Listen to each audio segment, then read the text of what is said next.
Мен өзім 20 жыл қиналып жүріп, бітті сенің көзің операция жасау керек деген адамдар мені қазір біледі ғой, естіп отқан шығар. Енді сол пайғамбарымыз айтқан хадисі бізге жеткілікті емес пе мысалы. Ол кісі егер бұл сүрмеден адамға зиян болатын болса, ол айтпас еді оны. Өзім емделгеннен қасында сол емделіп жатқан кезде бауырлар болды, жаңағы туыстар болды деген, оларға да бердім. Олар да емделді.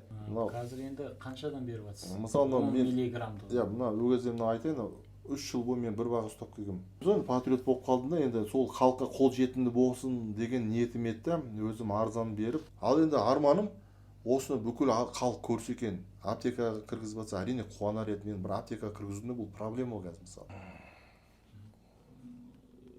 Өзіңіз сразу бастай бересіз бе, или мен сөйлегенім қажет па? Мен сөйлегенім қойып, ярғай.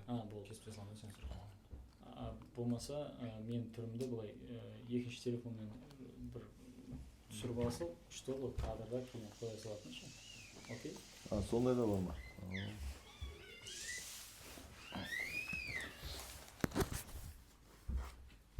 Мынау микрофон ба?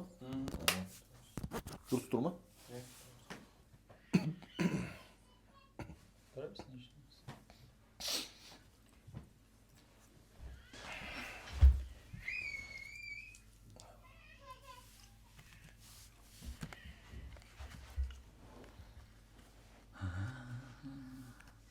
Все, басталды ма? Бастан айта бер, что мен басына ғана көрінсем жеткілікті шығар, ол постоянно мен. Ассалаумағалейкум, бүгін Тұрсын ағаның үйіне келдік. Тұрсын ағаның жаңағы көз сүрмесі деп аталатын өнімі бар, өзі жасап шығарған, Қазақстанда патент алған деген сияқты көптеген отзывтарды көрдіңіздер. Бұған дейін де жаңағы именно глаукомамен ауырылған, катарактан арнайы очки тағатындар көбісі осы кісінің жаңағы көз сүрмесін қолдану арқылы рахметін айтып жатқан. Енді бұл кісі көбінесе бокста болғандықтан, мынау спортта көбісінің көзі қызарып кетіп жатыр дейтін сондай жігіттердің қаншамасының алысына бөленіп жатыр. Мен сіздер үшін арнайы Тұрсын ағадан сұхбат алуға, қалай емдейді, қанша адамдар емдейді, қандай историялар болды, қандай жағдайлар болды деген сияқты Тұрсын ағаның өзімен танысып сұрасақ. Ассалаумағалейкум Тұрсын аға, бір ауыз өзіңізді таныстырып жіберсеңіз, одан кейін жалғастыра берсек болады. Уалейкум ассалам, Нұрқаділ бауырым. Менің есімім Тұрсын. Алматы қаласында тұрамын. Енді айтатын нәрсе көп қой. Осы көз сүрмесін мен шығарғаныма Аллаға сансыз шүкірлер болсын дейміз.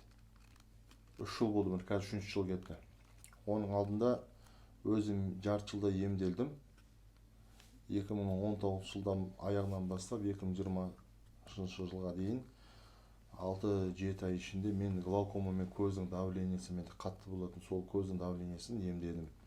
Ол глаукомамен 20 жыл қиналдым.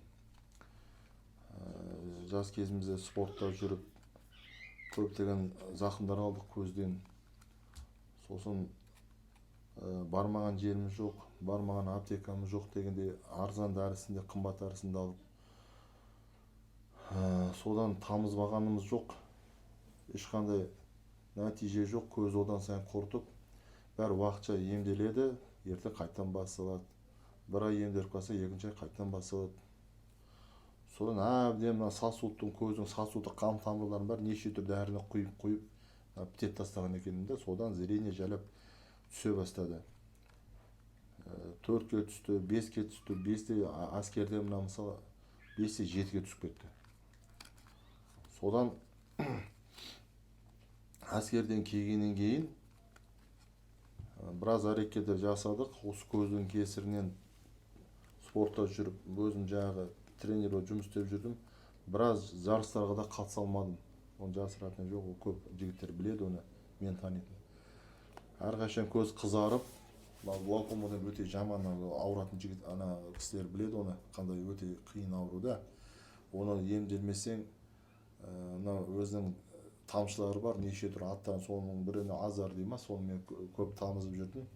Уақытша тоқтатады, кейін қайттан басталады.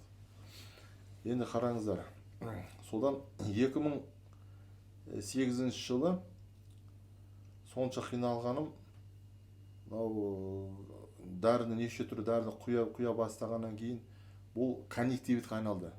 Конъюнктивит деген ауырған кісілер болса біледі, көз іріңге толып бүкіл қастың кірпіктің бәрі жабысып қалады, көз аша алмай қаласың. Оны да емдемегеніміз жоқ, шаймен де емдедік, дәрімен де шөппен де, ой істемегенім жоқ, қатты қиналдым. Көзді уқалай бересің, сол көзді уқалаған сайын мынау блефорит деген пайда болды. Блефорит деген қабақ ісіп кетеді. Кәдімгі көзден бір ұрып жіберген сияқты, боксердің бүйтіп көрген шығарсың мынау. Содан масқара, қап-қара очки киіп жүресің әрқашан, көшеде адамдар көріп қалса, не болды көзге, енді ұят, енді шыны керек қой. Содан талай нәрсе өтті, басынан содан сабыр етіп жүрдік. Содан 2007 жылы өзіміз иманға келіп, намазымызды оқып, мынау көп кісілермен араласа бастағаннан кейін бір бауырлар мынау пайғамбар саллаллаху алейхи вассалам хадисі бар, сүрме жері айтқан деп айтып қалды. Сүрме деген мынау өзі ұнтақ болады.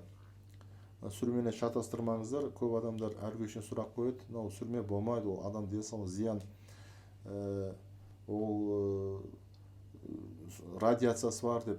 Енді мен сіздерге айтамын, сүрменің түрлері көп та, соның ең маңызды екі түрі, екіге бөлек. Біреуі лечебный дейміз, емделетін, екіншісі жаңағы технический, мынау химический дейміз да. Көбінесе оны химический оқ дәріге неге қосады, ракетаны, мынау жаңағы сіріңкеге мысалы қорғасынға салады. Ал жаңағы лечебный, мынау көзге, таза көзге арналған. Соның ішінде кохоль деген бар. Мысалы кохоль деген көбінесе араб елдерінде, соның ішінде өзіміз кезінде индиян киноларын жақсы көруші едік жас кезімізде. Сөйде өздері көрген шығарсыз, көздер қап-қара болып жүреді ғой. Сол кохоль дейді. Қара сүрмені қолданады. Оларда сондай сән болған, мода дейміз ғой. Көз қап-қара болып жүрген, әр елдің өзінің салт дәстүрлері ғой, өзінің модасы бар, өзінің сұлу болғысы келетін сондай дәстүрлері бар, сол көзі қап-қара болып жүреді кинолар, сол Индия соны қолданады. Ал енді қазіргі шығып кохольдар көп қыздар, келіншектер қолданады, обводка дейді, көзі қарамен бояп жүреді. Ал енді мен қолданатын қара емес, ол ақ сүрме, бесцветный дейді оны, ақ түсті. Ол тас. Оны бәлен метрден оны шахтадан қазып алады. Көмір сияқты шахтаға түседі балдар. Оның шығатын жерлері мынау Қырғызстанда, Тәжікстанда бар, Турцияда бар, Россияда бар. Енді бұның ең сапасы жақсылары мынау Пакистанда сапасы жақсы. Кезінде бұл сүрменің негізі тарихы өте мыңдаған жылдар, енді өте оны Алла жақсы біледі қанша жыл екен.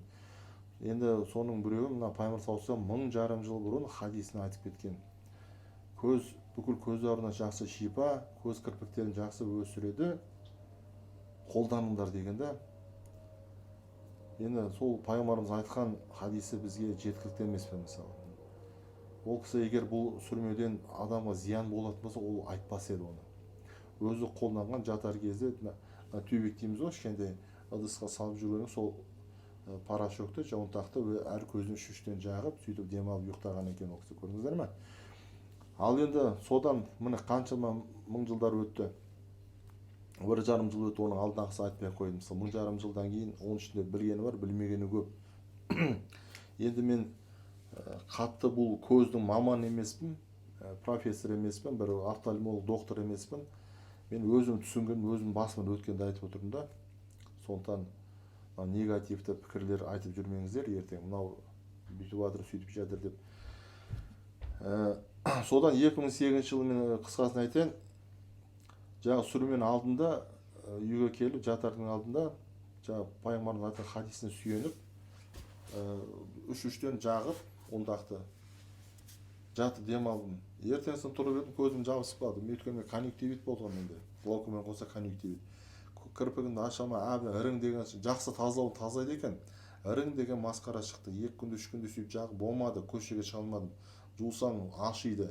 Енді ана жері басың дыңылдап, миың дыңылдап, жүрегің бәрі дыңылдап, ауырғаным сонша қиналдым қатты. Содан бұл түсіндім да қиын екен емделу. Мүмкін жаға берсем емделетін мен, ошым қатты көзден қорыққаннан кейін бұның сұйық түрін іздей бастадым.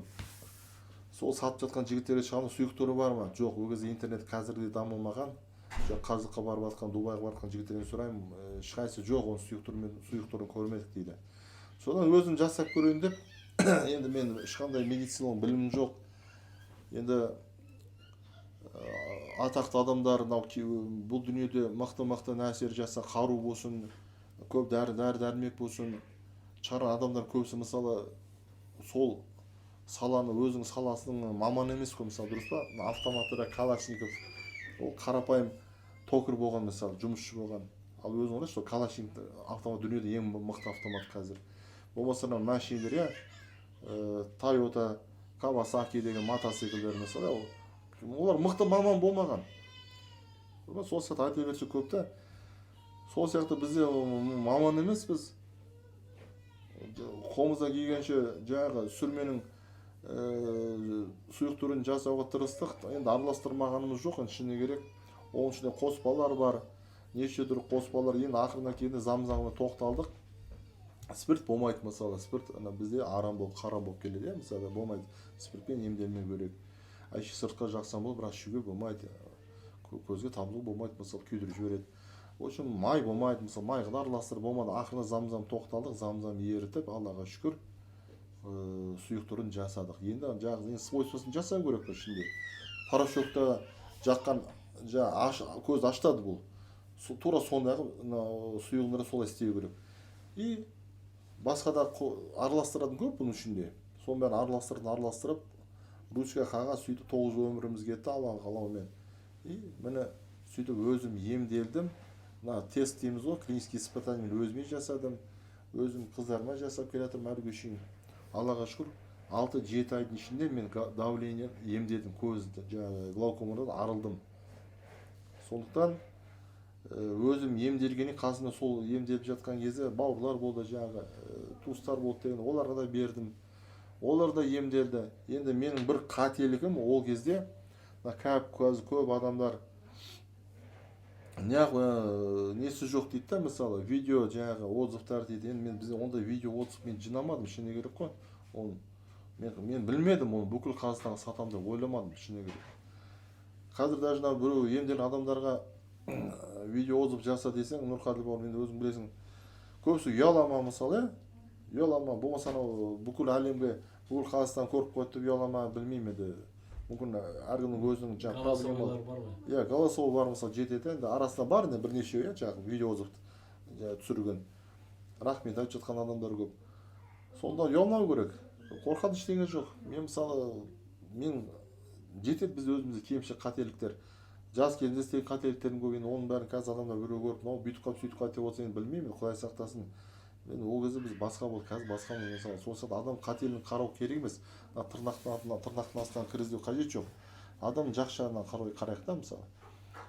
Сондықтан өзім емделгеннен кейін бүкіл халқым емделсін, көз ауратында көп, қай салаға барсаң, бәрінің көз ауырады. 100% мен көзім жақсы дегендер көздері қышиды, көздері аллергия болады, болмаса бұлшықтар шығып жатады, қара бұлшық, қорқатын ештеңе жоқ. Әр адам көзінен бұлшық шығады. Қара бұлшық жарадан шаңнан болады, ластан болады, қол таза болмаса уқалайды. Ал ең жаман бұлшық бұл сап-сары ірің бұлшық. Ірің бұлшық деген жаман екен да. Ірің бұлшық ол көз таза емес деген сөз. Қанша 100% көрсе де. Сондықтан бұны да профилактикалық ем ретінде қолдануға болады. Енді тағы айтатын нәрсе, мен өзімнің дәрімді мақтамайым да, мақтанбайым да, Алла ауру берсе шипасын да береді дейміз. Қаншама адамдар, миллиондан адамдар, бүгін шетелде айтпай ақ қой, өзімізде айтайық. Қаншама дәрі ішіп жатсыздар, мысалы аптекадан да, басқа жақтан да алып жатқан адамдар, неше дәрі көп, масқара көп қой, қазір дәрінің түрлері көп. Ал негізі именно көзге өте аз. Жетеді дәрі деген, именно көзге келгенде өте аз көз дәрілері. Содан Аллаға шүкір, дүниеде анау жоқ. Тауар патенттелген, мысалы, өнім патенттелген. Осы уақытқа дейін мен инвестор іздеп жүрміз. Осы ТО ашпай, ЕП ашпай, енді үлкен болмаса бір шағын бір завод ашып дегендей, мынау бүкіл аптекаларға кіргізу керек дегендей сондай ниетіміз бар еді, әлі де бар енді. Бірақ енді бұл жерде көп аптека сізден вообще арзанға сұрады. Аптека менен өте арзан сұрады. Яғни Шымкент фармнан ана жылдар 2 жыл бұрын бір адамдар представительдер дейміз ғой, хабарласып сөйлесіп 150 теңгеден оптом сұрады. Ары кетсе 300 теңгеден. Енді мен айттым, бұл қалай, бұл ондай тұрмайды бұл. Мысалы бұның өнімнің бәрі материалдың өзі шетелден келеді, Пакистаннан келеді мысалы. Көрдіңіздер ме? Біздің елде дым жоқ. Түріктер шықты. Түріктер оны Уланның видеосына айтқан болатын. Бұл жерде шет-жағын айтып берейін. Енді талай адамдар айтып жүрміз ғой, бауырлар болсын, таныстар болсын. Инвестор керек жігіттер айтыңдаршы, осындай өнім бәрі жақсы өнім деді. Содан бір түріктер хабарласып қалды, бір бауырлар Турциямен жұмыс істейтін. WhatsApp-пен сөйлестік бірнеше күнде. Тілдерін түсінбеймін, әйтеуір бұрмаланып бүйтіп әйтеуір бір балақ түсіндік. Осы олар бұны аламыз да Турциядан жасаймыз. Біздің қолымызда бүкіл құжаттар бар, өзіміз жасаймыз, заңдылық жасаймыз, бүкіл әлемге таратамыз деді. Бәлен миллионша аптекалар бар. Содан соған жарайды, оның бәрі енді маған неше бересің, маған не дейсің десем, сізге осы Турцияның банкісінен Алматыдан не дейді, международный банк дейді, бірдеме дейді, содан 1 миллион теңге ай сайын салып тұрамыз дейді. Сұқаным мен айтайын, 1 миллион не ол деді, 1 миллион. Сендер миллиардтап ақша жасап алсаңдар, 1 миллион маған не болады дедім. Шыны керек қой. Содан жарайды, 1 миллион бере ғой. Бірақ бұл қай жақтікі болады? Турция ма әлде Қазақстан? Әрине Турция болады дейді. Ары ойлап бере, содан мен қынжылдым, шыны керек қой, Қазақтан не жер бір адам шықпайды мысалы. Шыны керек қатты қынжылдым, енді айдалап түріктерге берем ба деп, енді олар да бауырлары ғой, мұсылмандар енді.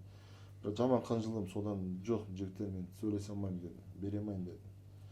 Содан жарайды, көп нәрсе айтпай қой, Қытайлар шықты, тоже бір Қытайларды енді ана саясатын өзім жақтырмаймын. Енді көп адамдар біледі ғой, не болды Қытайда.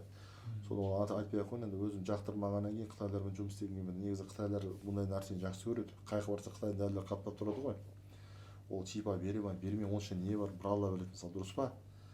Сондықтан істегім келмеді. Содан енді біраз адамдармен кездесіп сөйлестік. Біреулер айтады, мен 100 миллион салсам дейді, мысалы, қанша күнде шығарам, болмаса бір айдан кейін шығарам ба дейді. Мен айтайын, Құдай сақтасын, бұл саған табак емес, арақ емес, темекі емес, героин емес, наркота емес, бізді Құдай сақтасын, наркота жарайды. Харам тірлікке бүгін салдың, ертең шығаратын шығарсыңдар. Бұл адал тірлік, бұл көздің дәрісі бұл десем, дейді, бұрылып кетіп қалады. Біреулер шығады, біз бүкіл бәрін мойнымызға аламыз дейді. Бүкіл Қазақстанға, сонымен тұрған бұрынғы СНГ, Белоруссия, Тәжікстан, Түркменстан, Россия сияқты мемлекеттерге без проблем сатамыз дейді. Сіз тек бізге құйып берсеңіз болды, даже құймай ақ қойыңыз дейді. Біз жаңағы банкіге сақтаймын ғой, мен жасаған өнімді ше. Соны бізге берсеңіз болды дейді.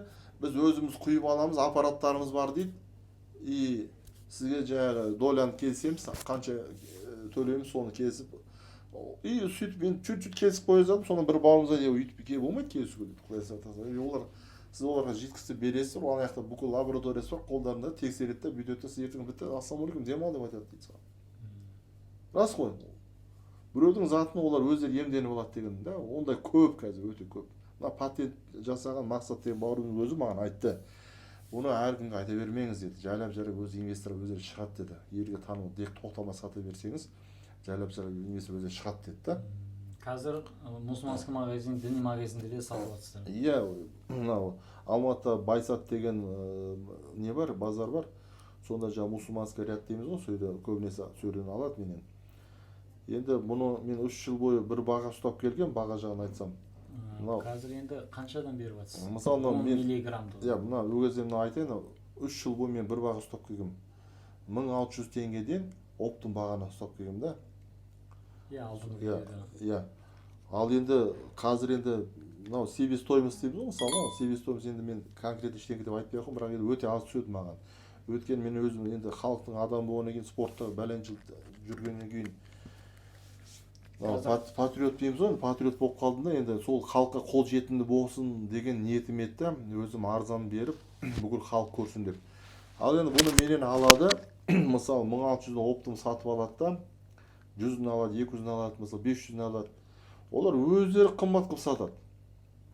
1600-дан алады да, мысалы сен келесің, сенің дүкенің бар, айтайық Алматыда, қаланың бір жерінде. Ол саған үстіне 200-300 теңге қосып сатады. Сонда қара 1800-1900-дан сатады. Сен оны аласың да, мына бауырым айтайық Чимкенттік, мысалы, магазині бар, мұсылмандық діни сататын заттар. Оған алады да 2200-ден сатады. Ал сен аласың да Сарыағашқа сатасың, оптом 2500-ден сатасың. Міне сөйтіп мен алған адамдар сатымен кетіп оптом аяғы 3,5 мың, 5 мың, 7 мыңнан сатқан адамдарды көрдім мен.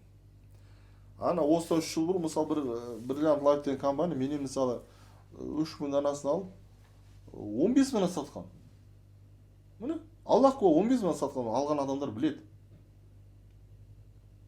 Ал енді қаншаны сатса да әркім өзі біледі ғой енді, жарайды, шаруамыз жоқ, иә. Тек өтірік сөйлеме. Базарда Нұрқали бауырым сен айтып жатсың ғой, мысалы 100 теңге қанша, 200 теңге қосып жібергеннен алмайтын болдық дейді ма біреулер. Енді олар алмаса енді алатындар алады енді. Енді қараңыз, өздері 200 теңге, мен 200 теңге қостым үстінен. 3 жылғы бір баға ұстап келдім де, үстіне 200 теңге қостым. Өйткені қазір бәрі қымбаттап жатыр. Енді мен бұл жерге өзім шағымымды айтпай қойын. Шағымданып жатқан жоқ, Құдай сақтасын, Аллаға шүкір, ризығын көріп жатырмыз. 1 теңге болса да, адал тірлікте мен адал асымызды бала шағамыздан асырап жатырмыз. Енді әрине жақсы түссе екен, қалтамызға жақсы түссе екен деген ойымыз. Ертең кішкентай мини завод ашсақ екенбіз, бүкіл халыққа, бүкіл елге, шетелге де болса таратсақ екенбіз деген ниетіміз бар. Сол үшін де мынау қазір көп құжаттармен жасай алмай отырмыз, шыны керек. Қазір мынау 10 граммы қаншадан оптым, розничный бағасы? Мынау 10 граммы, мысалы мен қазіргі уақытта Байсатқа мен 1800-ден сатып жатырмын. 200 теңге қостым. Ол оптым баға. Оптым бағасы. Мысалы 100, 200, 300 албады, 500 албады ғой. Ал егер сізден 3 штучный алайыншы деген адам. 3 штучный алатын болсам мен 2,5-мыңнан сатамын өзім. Иә, 2,5 теңгеден мен сатамын өзім. Сізде 30 граммдығы да бар, если что, бірден 30 граммын алса да болады. 30 граммын алса да, бірақ 30 грамм көбісі алмайды. Өйткені қымбат көреді да. Өйткені оның бөтелкесі де қымбат. Мынау 15 миллиграммдық мысалы, ана 30 граммдығы бар. Оның бөтелкесі де қымбат. Енді бір бөтелкесінің өзі, мысалы осы 2 апта бұрын сатып алдым, 15 миллиграммдық. 355 теңгеден сатып алдым мен, қараңдар. Мынау 25 теңге тұрады, мына ішіндегі 10 миллиграммдық ша. Өзіміздің Алматы облысында шығады. Көп алсаң 15 теңгеден аласың мысалы. Енді мен көп аламай, 1000 данасын алып қоямын, 2000 данасын мысалы. Одан көп алып алсаң 10 теңгеден шығады мысалы, 20 000 данасын сатып алсаң, енді мен 20 000 дана қалай, мен ондай қазір пока сатылып болып жатқан жоқ, дұрыс па? Мынау да мысалы айтады, егер 50 000 данасын алатын болсаңыз дейді, мен сізге 100 теңгеден сатамын дейді. 50 000 данасын. Көрдің ба? Қайда ондай ақша жоқ менде.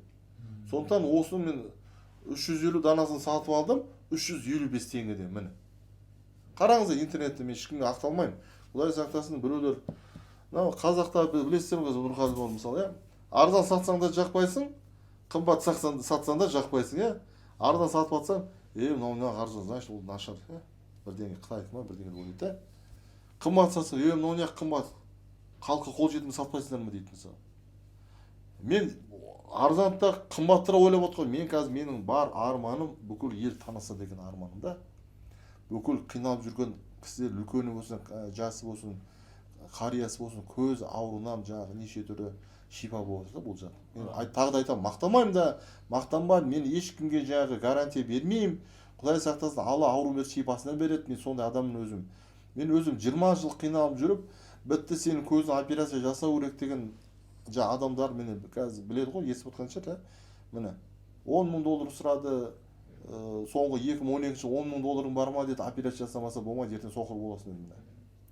Онда ақша жоқ, қайда бізде тренерский спортта жүріп. Не, өзіміз спонсорда жоқ, өзіміз қарызға барып, бүкіл шәкірттерімізді қаңғып жүрген адамыз.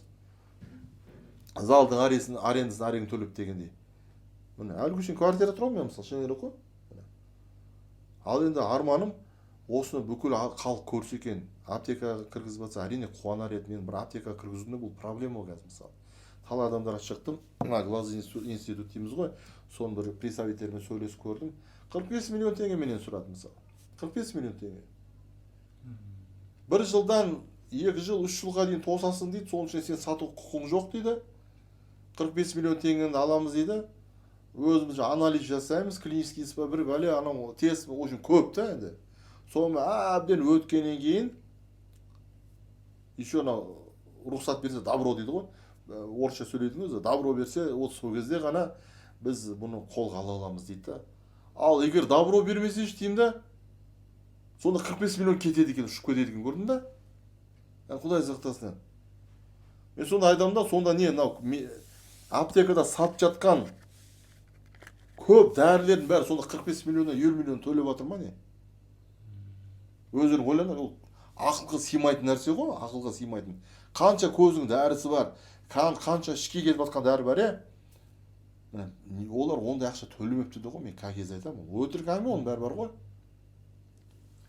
Міне біздің Қазақстанда ол. Өзіңіз глаукомадан қанша уақытта емделдіңіз? 6 айда, 7 айда таза мен, міне 6 ай десем де болады, 6 айда таза емделдім. Өткеннен қолымда мен аямай құя бердім. Құйғанда ол шомылу емес мәселе. Ертеңсін болсын, 2 сағат, әр 2 сағат, 3 сағат сайын мен құя бердім. Енді мен ол кезде мен бір қателігім, видеоға түсіріп отыруым керек еді да, мен қателігім. Мен онды түсірмедім. Мынау 10 граммы қанша уақытқа жетеді? Бір азанда кешке, әбетте 3 мезгілден қояды. Енді бұл 10 граммның өзі мысалы күніне айтайық, жоқ дегенде 5 рет, 6 рет құйғанның өзінде бір 3 аптаға таза жетеді. Таза жетеді. Енді біреулер бір рет құйып жатқан одан пайда жоқ. Оны жиі құйған, неғұрлым жиі құясың, ол өзіңе жақсы да. Ал мысалы тағы да түсіндіретін нәрсе, мынау бізде енді қазір бүкіл Қазақстанға сатылып жатқан мынау кішкентай 10 миллиграммдық көп алып жатқан осы да. Бұл да жақсы. Бірақ мынау любой пластмассы, мынау тара дейміз ғой, пластмассы бутылкеде су болсын, сүт болсын, напиток, лимонад болсын, мысалы қандай ішетін зат болсын, дәрі болсын, пластмассы бутылкадан испарение дейді, кетіп қалады. Күші жойылады да. Күші жойылған бұл енді тамыза берсе болады, қорықпай тамыза берсе болады. Бұл 1 жыл тұрса да тамыза берсеңіз болады, шипа болады. Тек қана бастапқы қатты ашытады ғой көзді. Тамызған адамдар біледі. Онда ішкене әлсірей бастайды да, қатты ашытпайды. Бірақ ода шипа болады, ем болды. Өйткені мен өзім лично тексердім да оны. Құдай куә, мен өтірік айтпаймын да. Ал енді қазір жаз уақыты келе тұр ғой. Жазда бұның крышкасын ашқаннан кейін бұны сату қажет жоқ. Қолдану керек. Бір ай ішінде қолданып тастаған жақсы да. Бір ай ішінде. Біреуін мына. Ал біреулер ашып алады да, қойып қояды, бір тамызады, ұмытып кетеді. Есіне түскен, анаяқта көзің қызатып ана тамыз қойын деп. Ол болмайды ол. Ал жарайды мысалы. Енді мынау шиша стекло, жаңағы қымбат бөтелке деп отырғанбыз. Бұл мынау қандай напиток болсын, сүт болсын, в общем, жейтін нәрсе мынау шыны бөтелкенің ішінде банка болсын мысалы, өте ұзаққа шыдайды. Ол даже мынау огурцыйды жауып жатыр ғой, апаларымыз, огурцы, помидор жабады, салаттар жасайды. Шыны стеклянный банкаға салып қойса, крышкасын жасап жапса болды. Ол тұра береді да, 1 жыл, 2 жыл, 5 жыл тұра береді. Тек тұрған жері су болмаса болды, сыр істейміз, солай болмаса болды, тұра береді. Ал енді пластмассы салсаң, ол атылып кетеді, ертең сасып кетеді, көгеріп кетеді, сол сияқты да. И мынау мысалы алдыңдар шишаның ішіндегі. Бұл 2 ай болсын, 3 ай болсын, 4 ай болсын, бастапқы несін жоғалтпайды уже. Аштады ғой, ол жоғалтпайды, тұра береді. Мынау нақты глаукома дедіңіз, мынау очки тағатындар, минус көздері, зрение. 13 түрлі ауру жазылған, парақташы. Нақты қандай ауруларға қолдануға болады, тамызуға. Және сіз өткенде айтып қалдыңыз, операция болған жағдайда ол енді көмектеспейді. Сол жайында айта кетсеңіз. Міне, бұнда жерде 13 туралы жазған себебі, мен өзім басынан өткен, өзім ауырып көрген. Міне. Мен артық ештеңе қосқан жоқпын да. Мысалы, қараңыздар. Контактный линза. Мен 10 жылда тақтым контактный линза. Жарыстарға барасың. Залдың ішіне мысалы, балдарым алысып күресіп жүрген кезде мысалы очкимен жүріп істей алмайсың ғой. Контактный линза екен. Оның проблемасы да көп. Контакт линза таққан адамдар біледі, мысалы, оның жаңағы өзінің несі болады, искусственный слеза дейді. Кеуіп баратса, тамыз қояды, көбінесе анау қыста и жазда қатты қиналады. Машина деп баратсың, бесебат деп баратсың, қатты қиналасың, кеуіп кетеді контакт. Искусственный слезасы бар, соны тамыз қояды, увлажнять етеді. Бірақ ол емдемейді. Контактный линза кигендер көзден одан сайын құртады. Демалады деді, ол өтірік әңгіме. Мен 10 жыл тақтым, 10 жыл кидім. Көрмегенім жоқ контактный линзадан. Спортта жүріп, спарринг жасап жатасың, шәкірттеріме көзбен бір удар келіп қалса, бітті ары қарай кетіп қалады. Оны шығара алмайсың, больницаға барасың, олар операция жасағаннан кесеміз дейді. Ой, әтейін үйге келемін де қолым тығып бүйтіп шығарып алатын. Ана интернетте де жүр ғой, 30 штук шығарған. Контакт линза кете бергенде 30 штук шығарады. Көрдіңдер ме? Не дейсің? Ал енді линзадан кейін ана шығарған кезде кешке демаласың ғой, өзің раствор бар, құясына салып қоясың. Ал ауру міне сол кезде басталады. Тем более менде глаукома.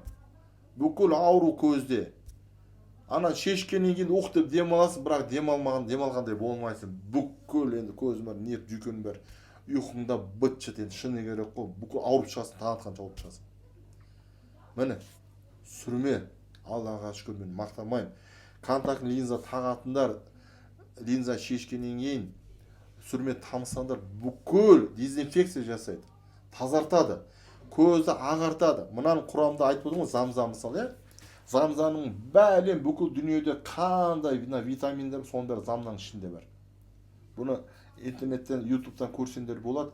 Жапон ғалымдары, Жапонның жаңағы мықты теологтары білген.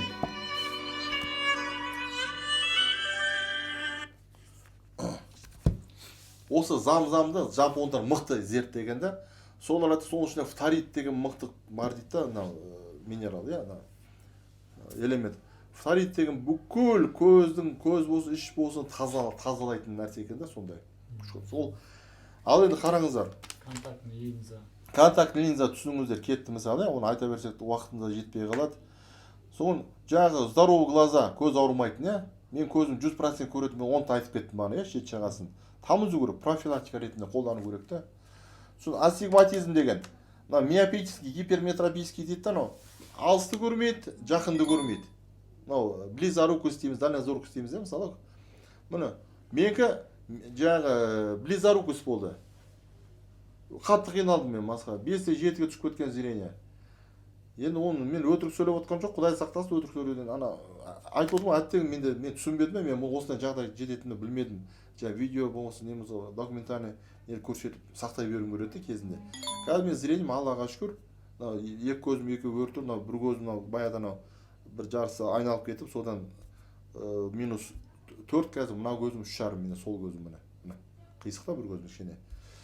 Аллаға шүкір 5-7-тен арылдым. -5-7-тен. Близорукостарға именно жа.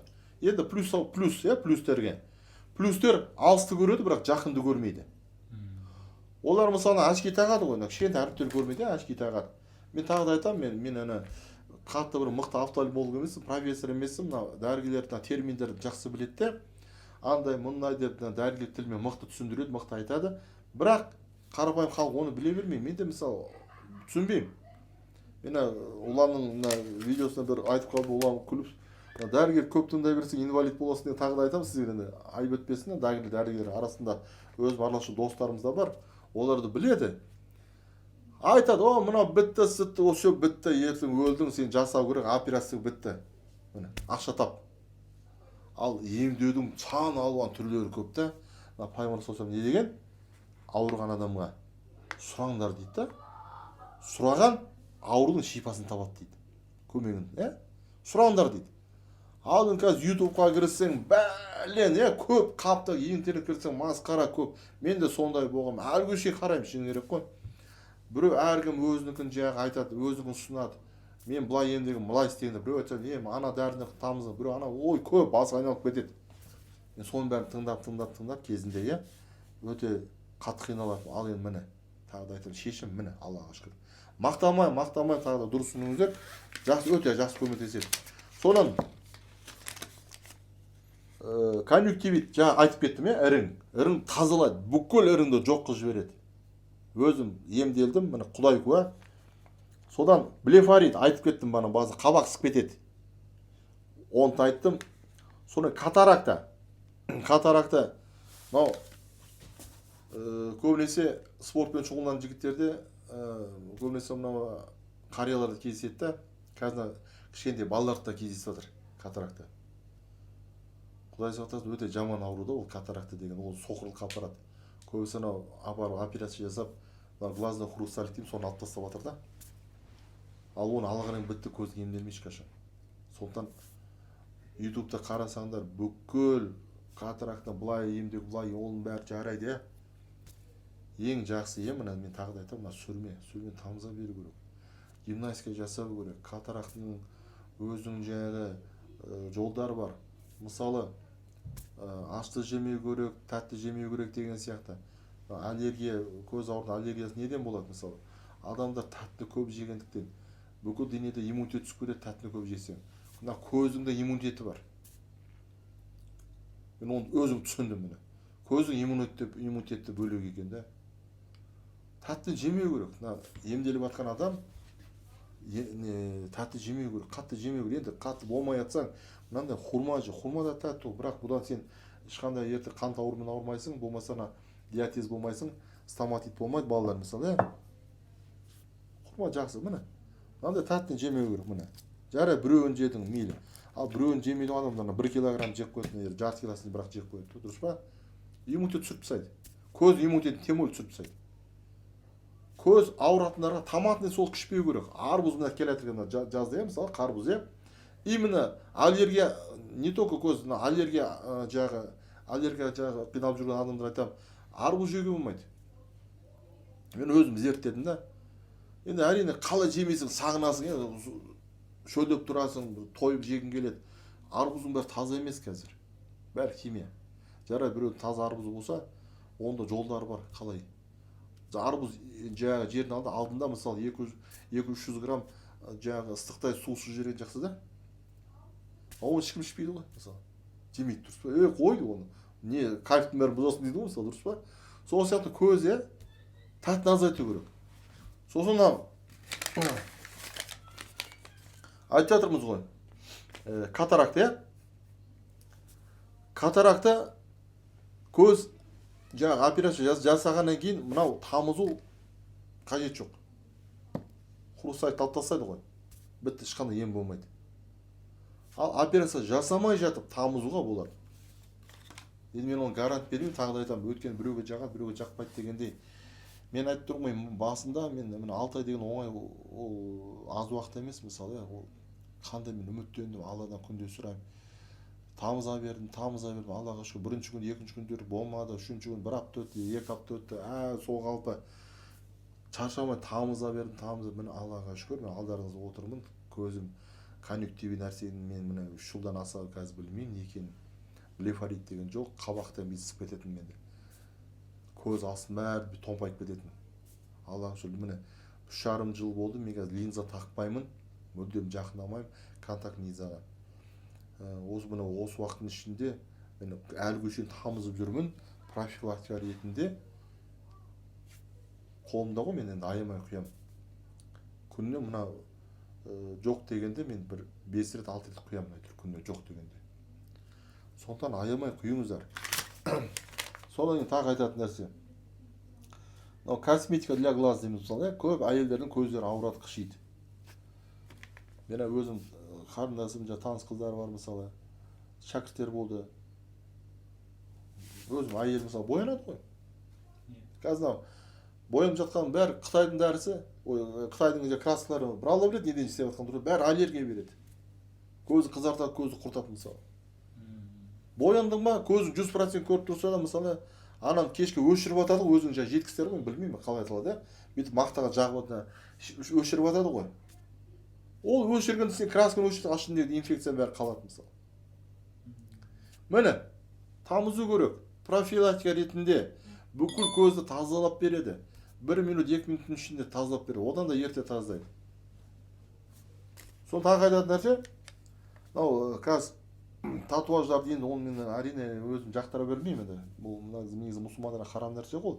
Татуажды көзі қабақ, қастарын бояп атады, татуаж жасап. не деуші еді мына мен кезінде армияда білместік еді тоже татуировка. Иә.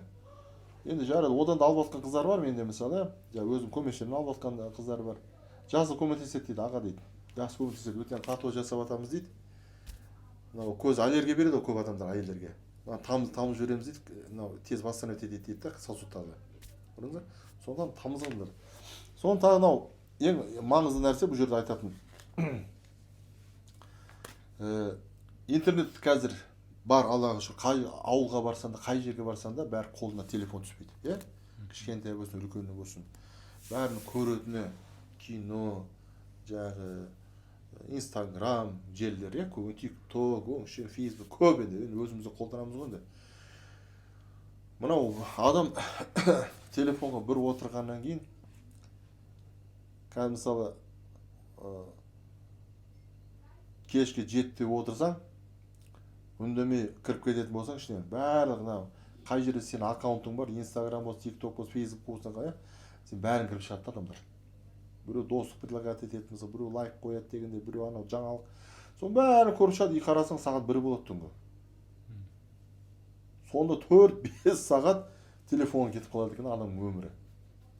Жарайды, сен егер пайдалы нәрсе алып жатсаң, пайдалы кеңес, өзіңе пайдалы нәрсе, жаңағы өзіңе бала-шағаңа зияны келмейтін жақсы білім, дін жағынан болсын, ғылым, білім жағынан болсын, көбін көретіні керек емес нәрсе ғой. Дұрыс па? Әртістер, біреу мәлім өсек әңгіме, жаңағы біреудің өмір баяны қажет жоқ нәрсе да. Міне соның кесірінен мынау көбінесе кішкентай балалар ойнап отырады да, ойнап. Компьютер болсын, сотка болсын, мына ойнап отырады. Бүкіл радиациялар көзге жиналады, көзді құртады, ертең соқырлыққа апарады мысалы. Өйткені адам бір точкаға қарап отырады міне. Телефон кішкентай ғой, смартфон кішкентай. Ол көзі қимылдап жатқан сияқты былай, былай қараса ол көзі қимылдап жатқан жоқ міне. Қимылдап жатқан жоқ, бір точка қарап отырсың сен.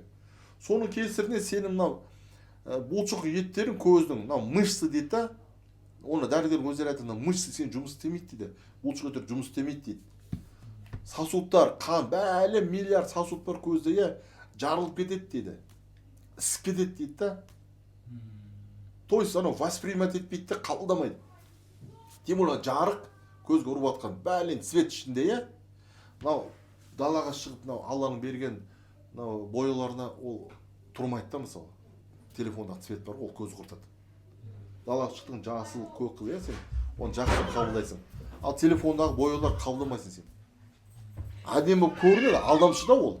Бүкіл көзді құртасың. Міне соның кесірінен астигматизм деген пайда отыр қазір, көп аурулар.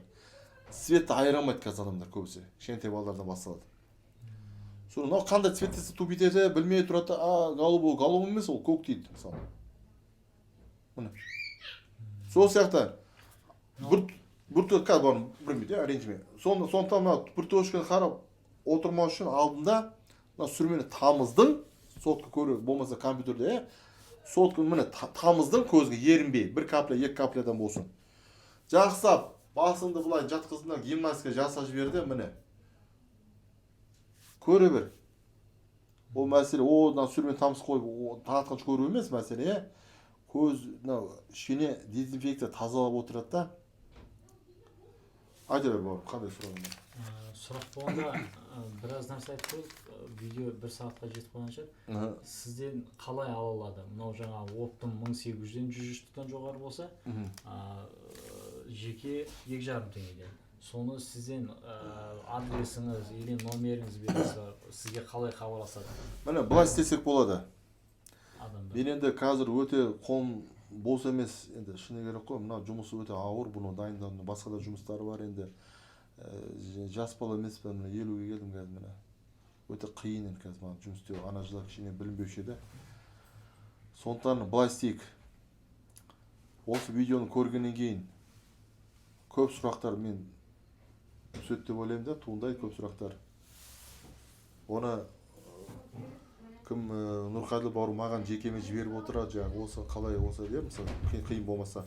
Егер сатып алатын жағдайда, мысалы Нұрқаділ арқылы, міне айтайық, бір 100-200 адам жиналады ғой. Осы өзі біз сатуға болады да Шымкент жаққа. Алматы алып жатыр, Аллаға шүкір алып жатыр Алматыда. Жоқ, Алматыда или Байсаттан барып ала ма, или сен ала ма? Егер осы Алматы өзі хабарласып жатса, Байсатқа барсаңыздар, міне. Байсат. Мына видеоға да айтып тұрмын да. Бар мен. Ол кісілердің телефондарын мен беремін. Бір 7-8 10 шақты десекте жаңа бауырлар қарындастар бар. Жаңа оптом алып отқан Айдын деген бауырымыздар Байсатта бүкіл Байсатқа таратып жатқанша. Мен сол номерін беріп қоям. Оптом алсаңыздар да, жаңа розничный алсаңыздар да, сол кісілерге хабарласасыздар мысалы. Ал жеке сұрақтар болса, анау мынау мен білгенімше білгенімді айтуға тырысамын да, жауап беруге тырысамын. Ал Шымкент жақта біреу мысалы оптом айналсам деп жатсам, мына Нұрқадың өзіне прямо хабарласа болады, тікелей хабарласа болады. Жақсы, мен сіздің номеріңізді беріп. Иә? Без проблем ол жағынан. Рахмет. Осындай халыққа пайдалы нәрсені түсіндіріп, мен үлесім қосайын деген ниетпен келіп отырмын. Видео барынша пайдалы болған болса, басқа құжаттарға тарқатуды ұмытпаңыздар, және де каналға тіркеліп, сұрақтарыңыз болса комментарийға жазыңыздар. Біз сол комментарийға арнайы видеолар түсіруді, Құдай нәсіп етсе, қайтадан түсіруді жоспарлаймыз. Аман сау болыңыздар. Аман болыңыздар. Ассалаумағалейкум, баршаңызға ораза қабыл болсын. Барша мұсылман қауымына Алла тағаланың жеңілдігі болсын, халқымызға жеңілдік болсын. Амин.